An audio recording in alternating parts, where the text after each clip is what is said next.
তখন আমি বেশ ছোট। এই পমফ্রেট ফ্রাইটা বানাতে শিখেছিলাম কোনো এক বছর ভাইফোঁটায়, কারণ এইটা বানানো এতটাই সহজ।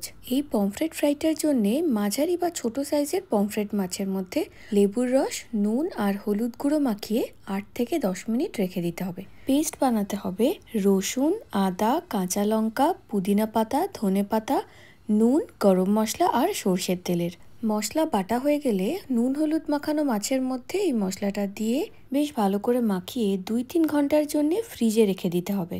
একটা বাটির মধ্যে বেশ কিছুটা সুজি আর অল্প শুকনো লঙ্কার গুঁড়ো মিশিয়ে রাখবো। ম্যারিনেট করা মাছ ফ্রিজ থেকে বার করে সুজির মধ্যে খুব হালকা হাতে চেপে মাছের 2 পিঠই সুজি দিয়ে কোট করে নিতে হবে। চাইলে সুজির মধ্যে একটু পোস্তও দেওয়া যেতে পারে। মাছের 2 পিঠই একদম সমানভাবে সুজিতে কোট করে নেওয়ার পর গরম তেলের মধ্যে 5-7 মিনিট ধরে মাছের 2 পিঠই ভেজে নিতে হবে।